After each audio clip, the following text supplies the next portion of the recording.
Aquest poblet de la regió de Zuric es diu Rüschlikon i és un dels més rics de tot Suïssa. Aquí les cases es paguen a preu d'or. L'atur gairebé no existeix i hi ha molt pocs problemes socials. Us presento el seu alcalde. A Rüschlikon diem que, si ets ric, sisplau, procura que no es noti. Un dels 5.300 veïns del municipi és Ivan Glasenberg, el director de la multinacional Glencore. L'any passat va obtenir uns guanys personals de 8.800 milions de dòlars en poques hores, amb el sol fet de treure l'empresa a la borsa. Vam rebre una trucada sorprenent del Departament d'Hisenda del cantó, perquè ens van dir que havíem de tenir un compte bancari preparat per rebre un ingrés de 360 milions de francs suïssos, uns 300 milions d'euros. Com que la tributació d'Ivan Glasenberg li va generar un superàvit de més de 40 milions d'euros, l'alcalde va decidir abaixar els impostos. Vam proposar reduir-los en un 7%. No tots els veïns estaven d'acord amb la proposta. Parlem amb Peter Kadish. L'Ajuntament volia reduir els impostos en un 7% i nosaltres volíem que baixessin només un 5%. Era una diferència molt petita, però que es traduiria en més de 800.000 euros anuals. Uns diners que es podien gastar ajudant les regions pobres de l'Àfrica perjudicades per les activitats de Glencore. Volíem tornar els diners en forma d'ajuda humanitària. Volíem que tornessin allà on s'havien generat els beneficis d'aquesta multinacional minera. Seguint la tradició de democràcia directa suïssa, es va convocar una assemblea de veïns a l'Ajuntament. Va venir una gentada enorme i vam pensar, doncs potser no n'hi haurà prou amb les 280 cadires que tenim. Molts dels assistents trobaven que la proposta de Peter Kadish era injusta amb Ivan Glasenberg. Ich finde das eine bodenlose Frechheit. Wir tun da jemanden verurteilen in dieser Gemeinde. Vor 2 Jahren hat man ihn aufgenommen, man hat den Geldsäge gern angenommen und jetzt tut man ihn so an den Pranger stellen. El resultat de la votació era més que previsible. Gairebé tothom volia que els diners es quedessin a Rüschlikon. L'Ajuntament no va defensar la seva posició. Els que la van fer seva van ser els veïns. És una llàstima, però els habitants de Rüschlikon tenim molt poca informació sobre el funcionament de les finances internacionals, cosa que no vol dir que no en paguem les conseqüències. I ens afecten negativament, no tant com els més perjudicats, que pateixen físicament, però ens afecten.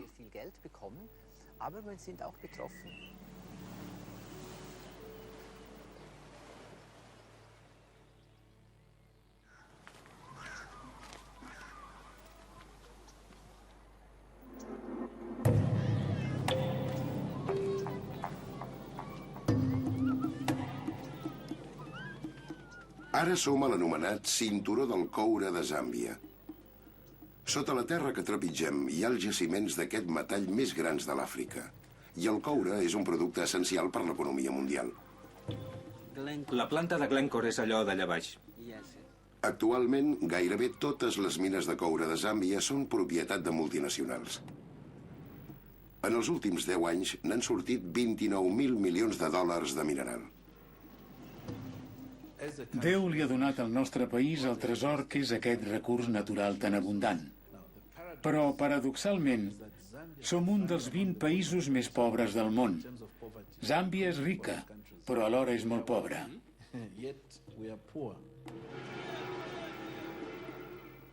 El problema, en el fons, no és de pobresa, sinó de desigualtat. I Zàmbia és un exemple molt clar. Molta gent es pensa que Occident és molt generós en el terreny de l'ajuda internacional als països subdesenvolupats i, sobretot, als països africans. Però, segons els nostres càlculs, la quantitat de diners que surt dels països subdesenvolupats és 10 vegades la que hi injecten les ajudes. El saqueig de l'Àfrica.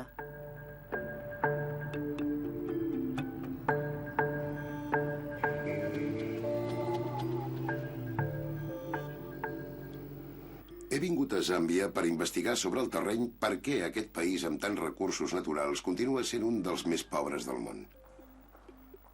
Com és que l'augment del preu del coure no l'ha ajudat? És la mateixa pregunta que feien molts zambians durant l'última campanya electoral.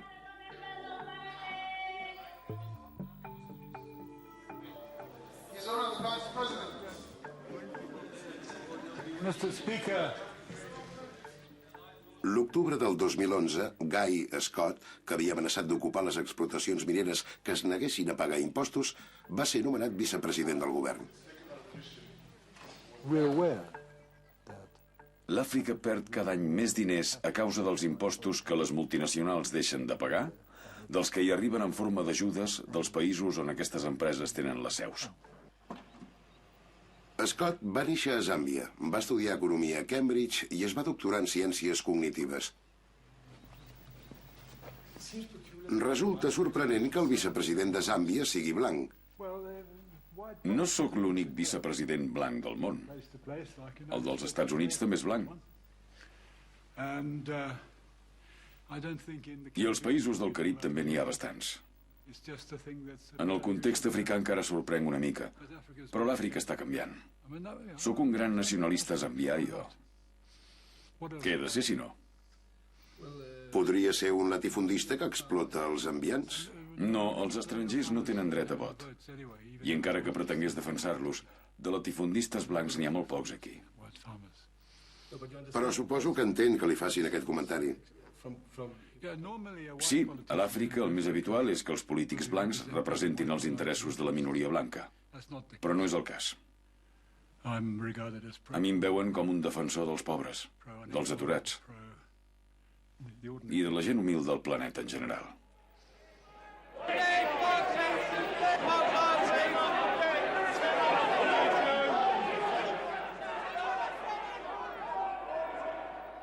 El preu del coure als mercats internacionals es decideix aquí, a la Borsa de Londres.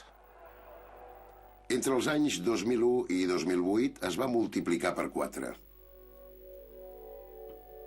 Però, malgrat aquest boom, els inversors estrangers pràcticament no van pagar impostos pels beneficis obtinguts a Zàmbia, i un dels motius van ser les cessions internes. Les cessions internes són una pràctica que fa un mal immens a tota l'Àfrica. Es tracta de transferir artificialment els beneficis dels països on s'han de pagar impostos i on s'obtenen aquests beneficis, en aquest cas els països africans, a paradisos fiscals on els beneficis no es graven adequadament. I això les multinacionals ho fan a través de les empreses filials que tenen arreu del món i que comercien entre elles. Manipulen els preus dels productes de cara a la comptabilitat, perquè la filial del paradís fiscal compra molt barat i ven per molts més diners. I al paradís fiscal, aquests enormes beneficis no paguen impostos.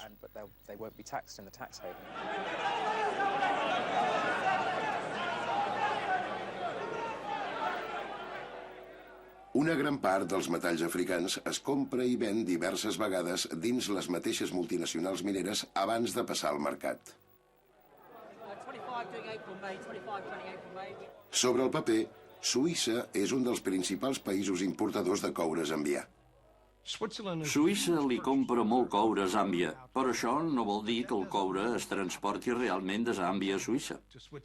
El que va a Suïssa són els documents. El coure es distribueix per tot el planeta.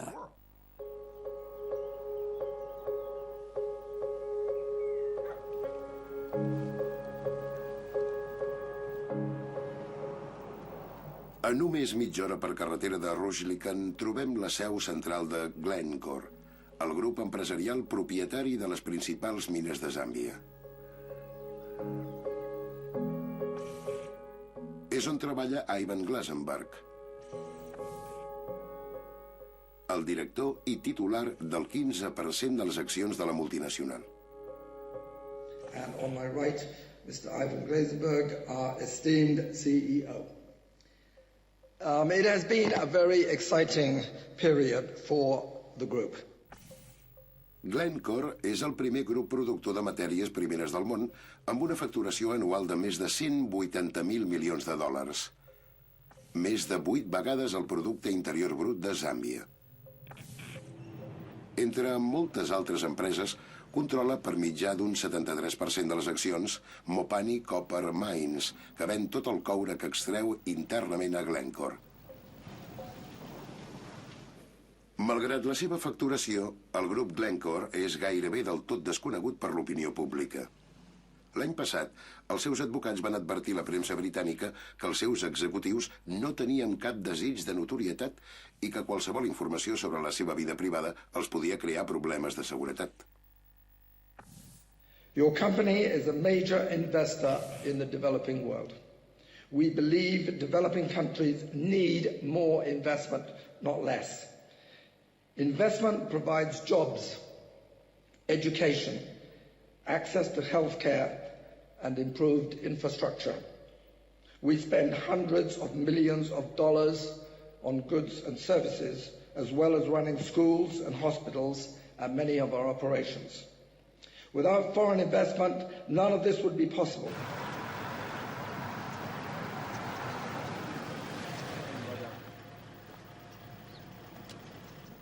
Fa uns dies, el govern zambià va fer aturar les activitats d'una de les mines de Glencore. El vicepresident Scott m'ha convidat a visitar l'explotació.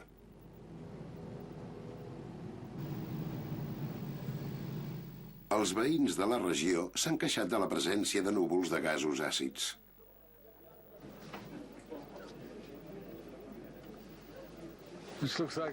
Semblen joguines per sadomasoquistes. Si la visita dura gaire, sortirem ben equipats.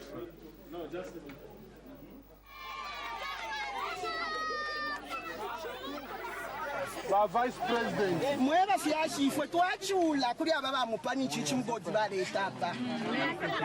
Obviously, El reglament, evidentment, no és gaire estricte. I no cal dir que l'excusa sempre és que, si s'han de gastar gaires diners evitant la contaminació, l'empresa es quedarà sense beneficis. Entrevisto el president de Mopani Copper Mines, que sembla no saber què dir sobre l'ordre de suspensió de les activitats.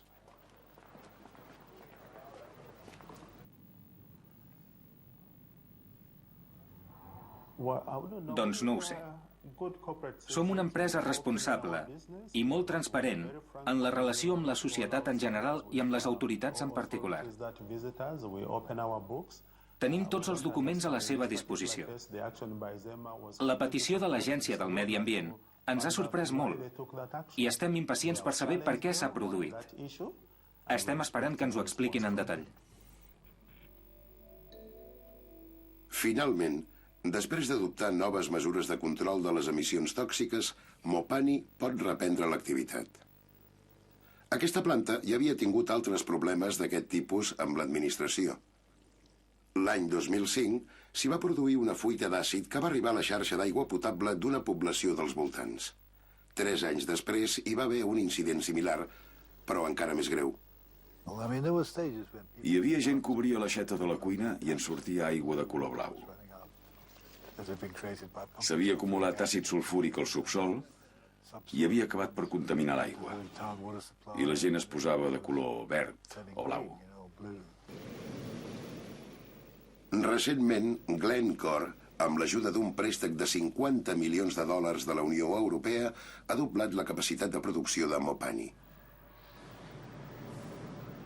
L'extracció de coure també provoca fortes emissions de diòxid de sofre, que causa problemes respiratoris en la població humana i episodis de pluja àcida que destrueixen la vegetació. Ens arriben molts pacients amb infeccions de les vies respiratòries, sobretot quan hi ha emissions de sofre elevades. L'Organització Mundial de la Salut estableix uns límits per la contaminació de l'aire. El Els responsables de Mopani prenen mesures periòdicament en 4 punts pròxims a la planta. Però no fan mai públics els resultats. Diverses organitzacions ecologistes asseguren que l'empresa no respecta la legislació internacional ni la zambiana. Les anàlisis que han dut a terme ells mateixos i alguns organismes independents demostren que l'emissió d'impureses és unes 1000 vegades superior a la que autoritza l'Organització Mundial de la Salut. Pregunto al president de Mopani si és veritat que la contaminació que causa la seva mina supera de llarg els màxims autoritzats per l'OMS. La nostra referència és l'Agència del Medi Ambient de Zàmbia. Operem dins dels límits que estableix l'Agència del Medi Ambient. Totes les nostres explotacions respecten aquests límits. No puc fer comentaris sobre el que diu aquesta ONG, que per mi el que hauria de fer és parlar amb l'Agència del Medi Ambient. La informaria millor. És fals, doncs, que les emissions de Mopani siguin centenars de vegades o 1000 vegades superiors al màxim que marca l'OMS? L'únic que li puc dir és que respectem els límits que estipula l'Agència del Medi Ambient del govern de Zàmbia.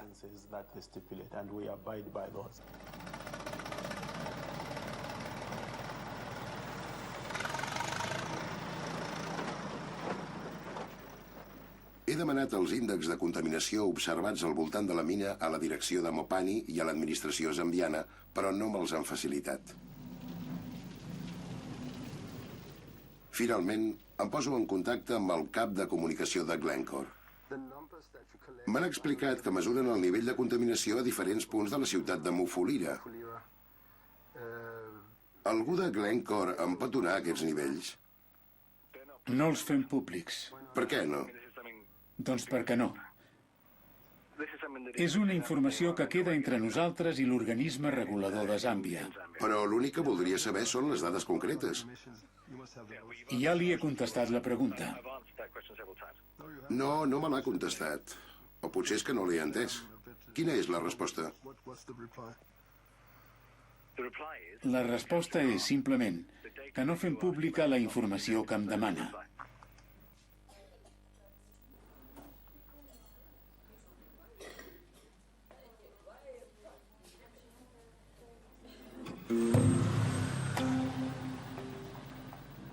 Per entendre les pràctiques empresarials de Glencore, potser s'ha de conèixer el passat de la multinacional. La va fundar el 1974 el nord-americà Mark Rich i inicialment es va dir Mark Rich i Associats. Després de sol·licitar inútilment una entrevista al mateix Mark Rich, em desplaço a Tampa, Florida, per parlar amb l'exfiscal del districte de Nova York, Morris Weinberg, que el 1983 va dirigir una investigació sobre un presumpte frau fiscal comès per l'empresa. El Departament de Justícia va posar en marxa una investigació de gran envergadura i en el curs de la investigació, 2 empresaris de Texas es van declarar culpables i ens van dir que ens podien donar informació sobre un tal Mark Rich. Ens van explicar que havien dut a terme operacions comercials fraudulentes amb ell. Concretament, li havien comprat petroli a una de les seves empreses i l'havien venut a una altra empresa que també era del Mark Rich i que es va declarar en bancarrota. I amb aquesta operació van blanquejar o enviar a un paradís fiscal uns $100 milions en només 6 o 7 mesos. Teníem totes les proves que ens hauria demanat el jutge. A més, també havíem descobert que el mateix Mark Rich havia orquestrat una sèrie de transaccions amb l'Iran. En poques paraules, li havia venut armes a canvi de petroli al règim iranià i se'l va acusar de comerç amb l'enemic. La Fiscalia va inculpar l'empresa i el seu president, Mark Rich, d'evasió d'impostos, frau fiscal i comerç il·legal amb l'Iran durant la crisi dels hostatges nord-americans. Segons Morris Weinberg, l'advocat de Rich va intentar comprar l'absolució del seu client. Li feia d'advocat l'Edward Bennett Williams, que era un peix gros, un advocat famós. Els meus companys i jo ens vam posar contents i tot, perquè venia a parlar amb mi l'advocat més famós dels Estats Units. I entra, s'asseu, posa els peus a sobre la taula i parlem una mica de beisbol. I al cap d'una estona diu alguna cosa com ara... No ho podríem solucionar, això? Paguem uns diners i oblidem el tema. Ja sé que teniu bastantes proves i possibilitats de guanyar el judici. I jo el voldria evitar. I li dic... El seu client s'haurà de declarar culpable. I em diu, què vols dir? Li dic, doncs això, que s'haurà de declarar culpable i anirà a la presó. Crec que fins i tot li vaig dir lletra per lletra. P-R-E-S-O, presó. I diu, ostres, per què? I li dic, és el frau fiscal més gran de la història dels Estats Units. Si no el condemnem a ell, a qui condemnarem?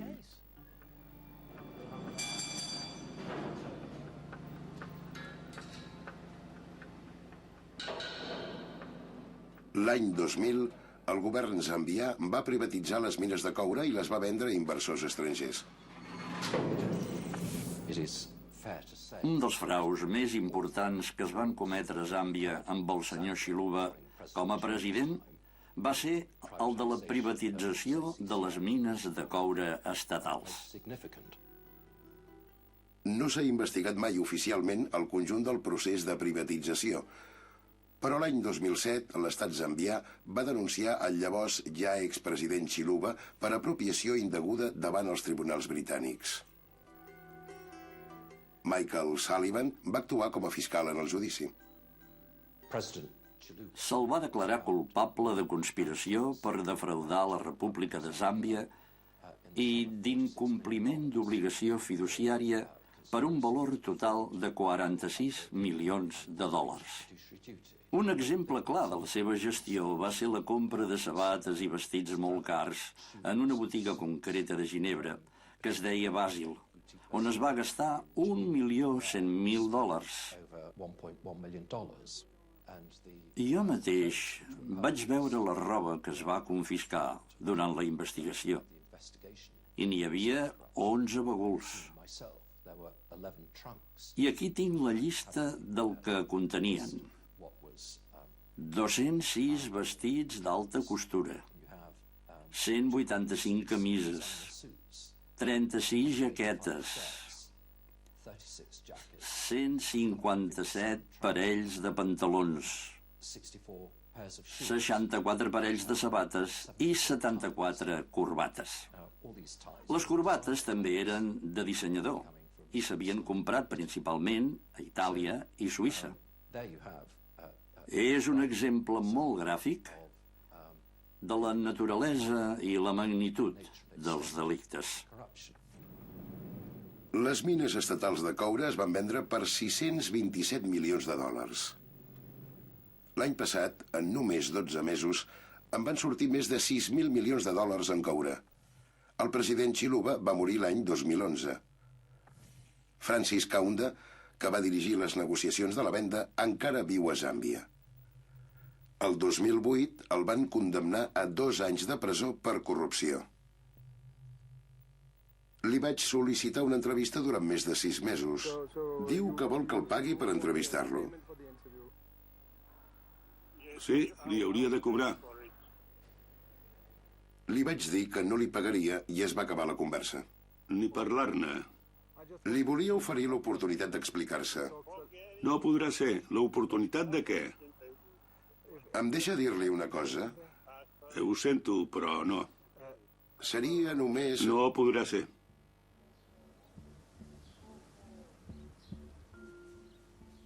Els inversors estrangers tenien tot l'avantatge en les negociacions. El preu del coure estava sota mínims i el govern zambià necessitava ingressos. Devia tants diners al Banc Mundial i al Fons Monetari Internacional que no aconseguia nous préstecs. Estava entre l'espasa i la paret, obligat a vendre. El Consell Executiu estava molt preocupat pel problema de Zàmbia i no vaig tenir altre remei que exigir-li els pagaments a l'estat zambià i no concedir-li cap altre crèdit. Havíem de trobar un sistema o altre perquè comencessin a tornar els préstecs. Les mines eren l'últim gran recurs que li quedava a l'Estat, i el Banc Mundial i el Fons Monetari Internacional insistien que les havia de privatitzar. Li van dir que l'ajudarien a reduir el deute amb la condició que privatitzés les mines. Hello once again and welcome to privatization. Government appears to be committed. We will ensure as government that not only do we keep the promises, but we work as responsibly as possible to ensure that we succeed. El Fons Monetari Internacional els hi va obrir la porta al Banc Mundial i a la resta de prestadors. Vam haver d'obeir les instruccions del Banc Mundial i del Fons Monetari Internacional. L'estat zambià va decidir que el país es trobava en una situació tan desesperada a causa del deute exterior que havia de fer el que fos per complaure els estrangers, perquè els prestadors no li giressin l'esquena i per atraure inversors. Van ser uns moments molt dolorosos, perquè no ens van donar l'oportunitat de demanar el que realment valia el nostre patrimoni.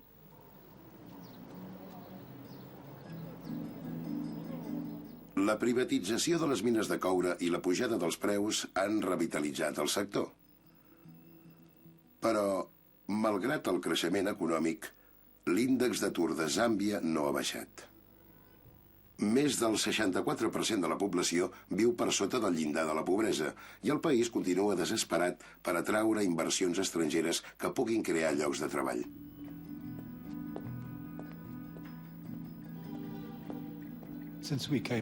Des que vam arribar al poder, que només fa 6 mesos, han entrat al mercat laboral 150.000 persones més. I en els 6 mesos que fa que governem, evidentment, no hem creat 150.000 llocs de treball. Is that right? 说这次在代表团来，主要是为了这个合作区的这个发展，是不是这样的？是的。 Yes, Your Honor. More than for the mine. Just clarify. 不光是矿山，而且是合作区。 I'm sorry about the Minister of Commerce. I couldn't track him down. Every speech. A tots els discursos, els pamflets i els diaris es parla de l'atur. Atur, atur i més atur. És omnipresent. Fins i tot l'oposició, els que van governar durant 20 anys, ens diu que hem fracassat perquè encara no hem creat 1 milió de llocs de treball. Les companyies mineres estrangeres ens ajuden una mica i ens ajudarien molt més si tributessin el que han de tributar. I que consti que no he dit que no paguin impostos. Però si en paguessin més, ens ajudarien molt a crear llocs de treball. Through our investment, we also want to make our due contributions to the deepening of friendship between China and Zambia. And we also want to see the friendship between the people of the two countries can be deepened through our investment because we can understand each other much better through our investment here. Thank you very much for coming. Thank you very much for organizing the lunch. We need Chinese lunch in Zambia more often. Our priorities in Zambia are jobs. Jobs and more jobs and taxation revenue. Your Honor, we have a small request. My colleagues want to take a photo with you. We don't know whether it is permitted.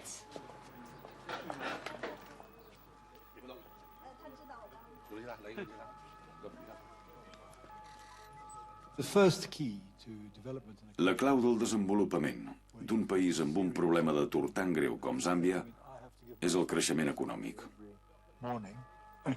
Jo li he de donar el mòbil a la meva secretària a primera hora del matí i tenir-lo apagat tota la nit de tanta gent que hi ha que busca feina i ha aconseguit el telèfon del vicepresident i pensa, em deu un favor perquè li vaig organitzar un míting a tal lloc.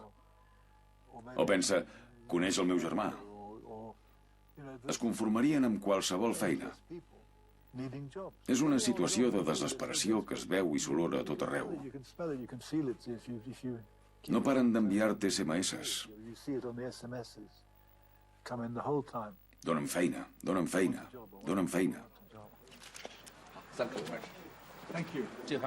Long life for you. Well, you too. We might as well both enjoy. 好的，你完了，你明天就走。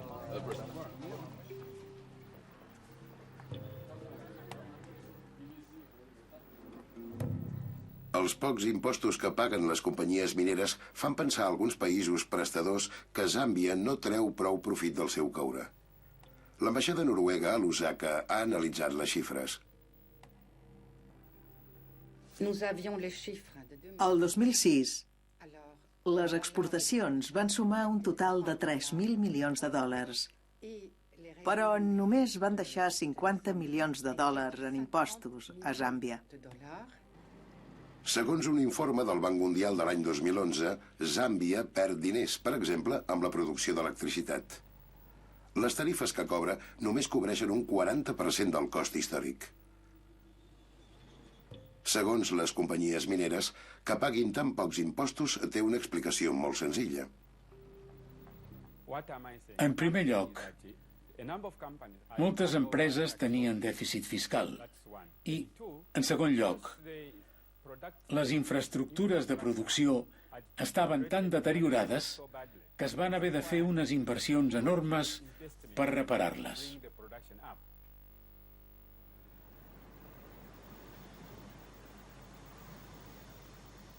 Els economistes noruecs van establir que Zàmbia, amb prou feines, es beneficiava de l'explotació de les seves mines de coure.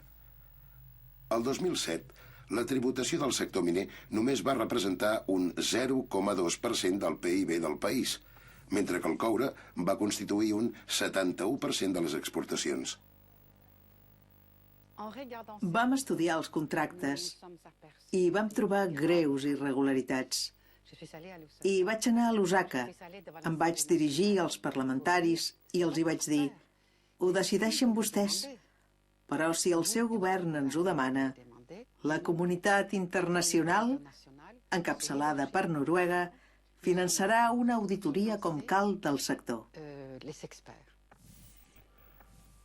El president Levi Manawasa va seguir el consell de Joly i va ordenar que revisessin els contractes de venda i la legislació fiscal. Vam convocar un concurs internacional per trobar els millors experts en fiscalitat i vam arribar a la conclusió que els contractes eren abusius i, per tant, invàlids. I vam ordenar l'elaboració d'un nou estatut fiscal que fes que Zàmbia es beneficiés de la pujada dels preus del coure. L'abril del 2008, el govern zambià va cancel·lar oficialment els contractes de venda originals i va introduir un nou règim fiscal.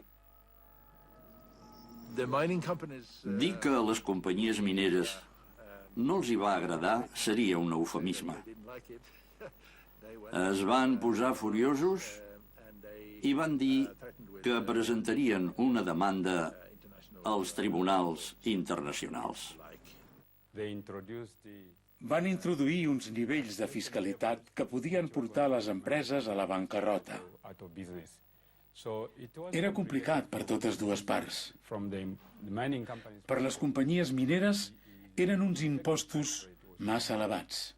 Pels altres interessats, que eren els zambians, era una bona notícia, perquè podia aportar molts diners que contribuirien al desenvolupament del país. Totes les companyies mineres, amb una sola excepció, van rebutjar la nova legislació i van paralitzar els pagaments. La legislació no és l'únic problema. Les sofisticades estratègies fiscals que utilitzen les multinacionals els permeten deixar de pagar impostos traslladant els beneficis a l'estranger. És una pràctica molt estesa a tota l'Àfrica i, de fet, a tot el tercer món. Però a l'Àfrica afecta especialment les matèries primeres. Molt sovint, ni les administracions ni els ciutadans s'enduen una part justa dels beneficis dels exportadors. L'any 2008, si Zàmbia hagués cobrat per les exportacions de coure la mateixa quantitat que Suïssa va declarar per les seves exportacions de coure, hauria tingut el doble de PIB. I parlem d'un país on el 80% de la població viu amb menys de $2 al dia. O sigui que passar d'un PIB de 14.000 milions de dòlars a un de 25.000 milions de dòlars li donaria un impuls enorme al desenvolupament. Els occidentals hem creat els mecanismes que fan possible aquest flux de diners. I els diners van a parar a les nostres arques. Per tant, tenim tanta obligació com els països pobres d'intentar posar fi a tot aquest fenomen. Els països subdesenvolupats rarament tenen capacitat per combatre els mètodes que les multinacionals fan servir per deixar de pagar impostos. Les cessions internes són complexes per definició. I les autoritats financeres dels països perjudicats, com fins fa poc era el cas de Zàmbia, no tenen mitjans per plantar cara als exèrcits d'advocats i de comptables que les multinacionals tenen a la seva disposició. Una multinacional com ara Glencore sempre tindrà maneres de defensar el sistema de preus que li interessa i a l'administració zambiana li costarà moltíssim respondre adequadament a les maniobres de l'empresa. He dedicat tota la meva carrera a l'estudi d'aquesta qüestió i formo part de la Comissió d'Impostos i Desenvolupament de l'OCDE, però tinc clar que, en el fons, a l'OCDE no li interessa entrar en un debat seriós sobre el problema perquè la prioritat dels països de l'OCDE és mantenir el sistema actual.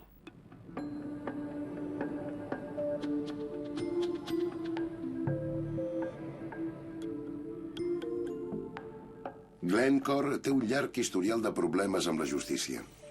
El 1983, el fundador de l'empresa, Mark Rich, va fugir dels Estats Units per evitar la presó. Les autoritats nord-americanes el van posar immediatament a la llista dels 10 delinqüents més buscats de l'FBI.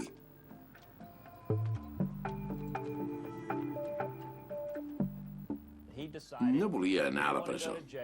Es pensava que estava per sobre de la llei i, per tant, va decidir que, com que tenia més diners que ningú, ho havia d'intentar tot perquè no l'enxampessin. La fugida va convertir el Mark Rich en el delinqüent econòmic més buscat de la història dels Estats Units.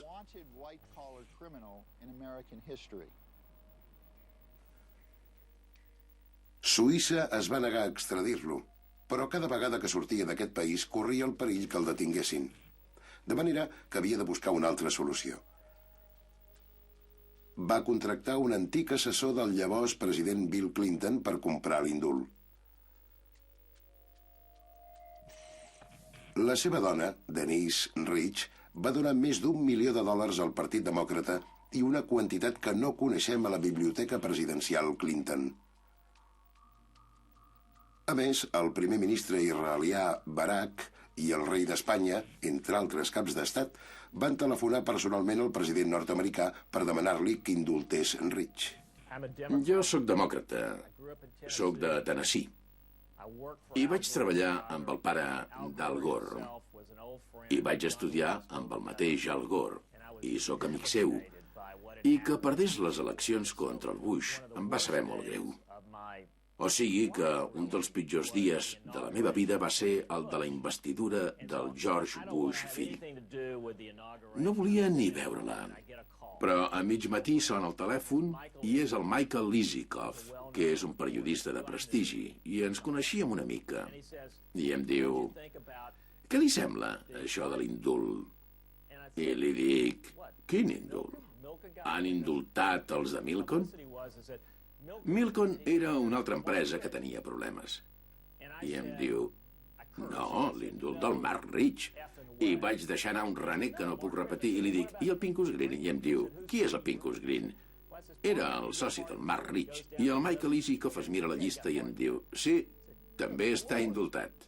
Ivan Glasenberg es va incorporar a l'empresa quan Mark Rich va fugir a Suïssa. Inicialment com a responsable de les exportacions de carbó des de Johannesburg. En aquell moment, Mark Rich i associats obtenia una part important dels beneficis venent petroli al règim de l'apartheid. Rich, des de Zuric, va guanyar uns 2.000 milions de dòlars comerciant amb Sud-àfrica en ple bloqueig de les Nacions Unides.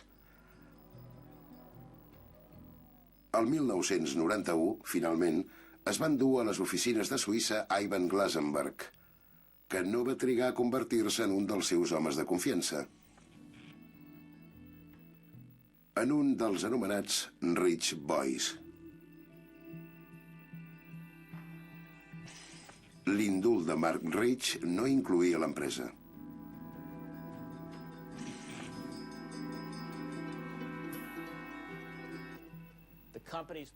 L'empresa es va declarar culpable i el cas es va tancar així.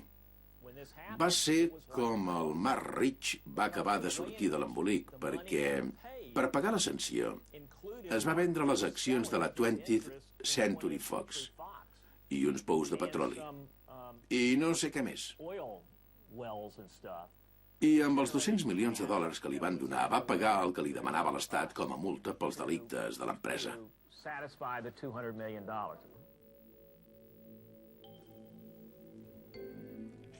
Mark Rich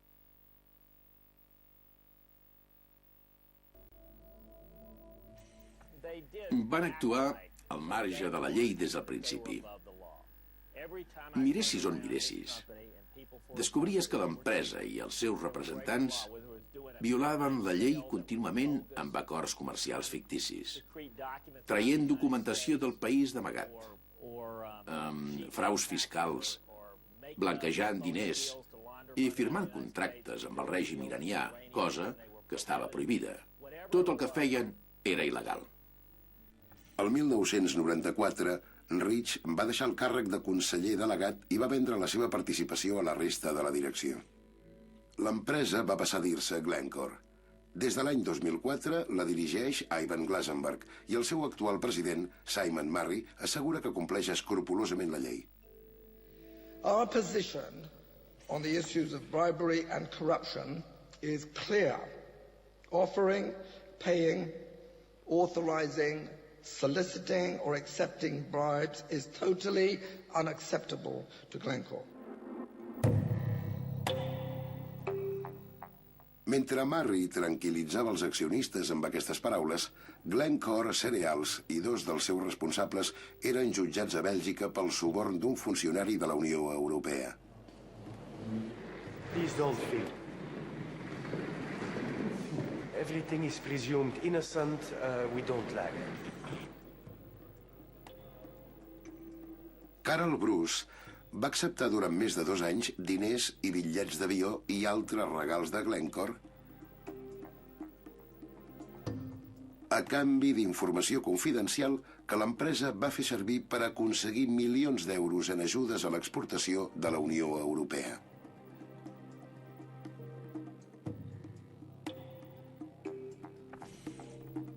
El 27 de juny del 2012, Glencore va ser declarada culpable i condemnada a pagar una multa de $500.000 d'euros, però ha recorregut la sentència i no fa declaracions sobre el cas. Glencore has full oversight of its tax practices and fully adheres to all its tax obligations in line with the laws in the countries and the territories in which we operate. Un informe confidencial filtrat al gener del 2011 planteja seriosos interrogants sobre les pràctiques fiscals de la multinacional a Zàmbia. El document conté els resultats d'una inspecció exhaustiva dels pagaments de la seva filial Mopani Copper Mines. És aquest. Un dia em vaig trobar un sobre a la bústia. Un sobre molt senzill, que no hi deia res. Només hi havia la meva adreça. I a dins hi havia el resultat d'una auditoria de la Mopani. Qui te'l va enviar? No ho sé. No saps qui te'l va enviar? No, perquè em sembla que no s'havia de fer públic.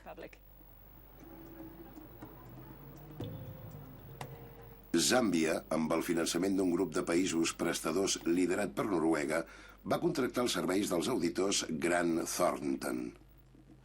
Hi havia dos tipus de frau, perquè hi havia una clara subfacturació, és a dir, una declaració de beneficis falsa. I a més, a la comptabilitat hi faltaven dades imprescindibles.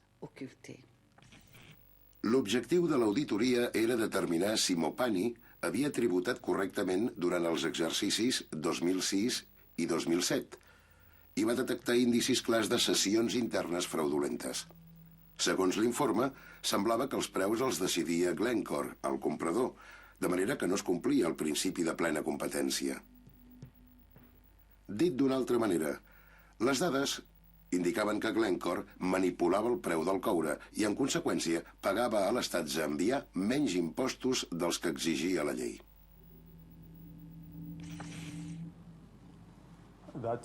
Aquestes afirmacions no són correctes. Comerciem amb Glencore respectant el principi de plena competència i amb els preus de la borsa de Londres. Els auditors van arribar a la conclusió que Glencore comerciava amb la seva filial violant el principi de plena competència que requereix l'OCDE, cosa que per força havia d'influir en els impostos que pagava l'estat zambià. L'informe no corresponia a la realitat dels fets. Era un simple esborrany. I, bàsicament, no era fiable perquè els auditors no tenien un coneixement adequat de la cadena de producció. Sempre, segons els auditors, Mopani els havia dificultat constantment la investigació i no semblava preocupada per la possibilitat de rebre una sanció.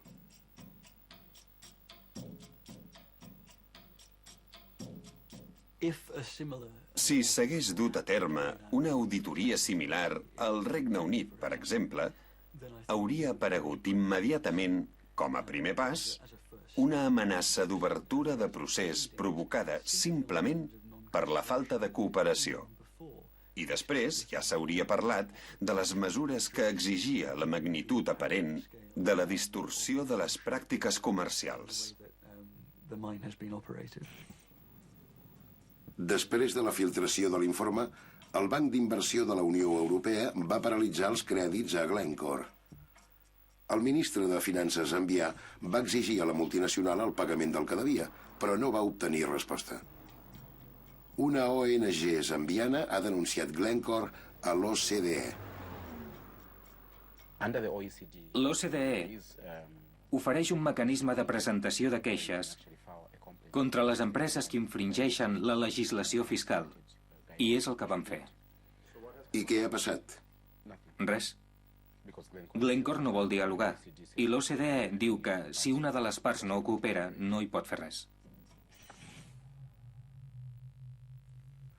Fa 6 mesos que sol·licito inútilment a Glencore una entrevista amb Ivan Glasenberg. L'empresa s'ha limitat a rebutjar per escrit les conclusions dels auditors. El problema continua sense resposta.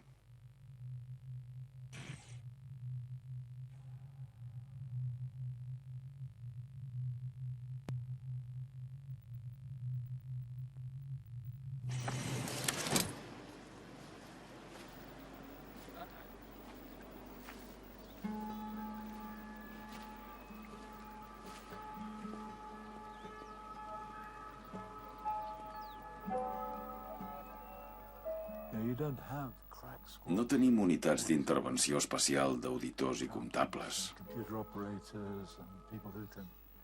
ni especialistes en informàtica que es puguin llançar sobre les oficines amb paracaigudes, rebentar una caixa forta i tornar al ministeri amb tota la informació.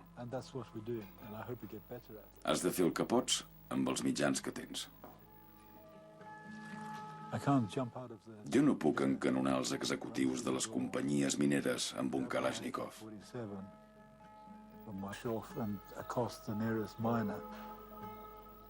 Necessitem temps. Potser més del que la gent està disposada a esperar.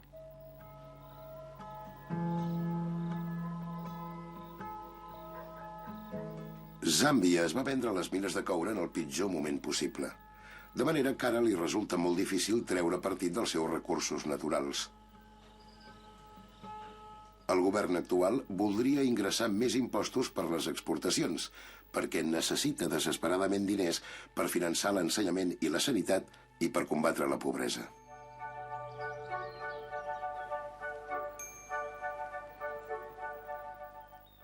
La filtració de l'informe de l'auditoria no ha alterat els mercats. Al maig del 2011, Glencore va ingressar més de 10.000 milions de dòlars amb el simple fet de sortir a la borsa. Li van comprar accions, entre altres, l'Església Anglicana i el govern noruec. It has been a very exciting period for the group. It saw the successful IPO, offering the largest ever IPO on the premium segment of the London Stock Exchange and the first ever simultaneous London primary and Hong Kong secondary IPO.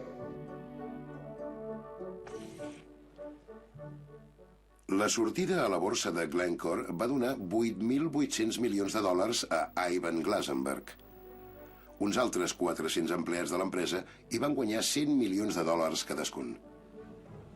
A finals de l'any 2012, Tony Blair participava en la negociació d'una possible fusió entre Glencore i el gegant de la mineria Xstrata, que podria doblar la facturació i la influència en l'economia mundial de la multinacional suïssa.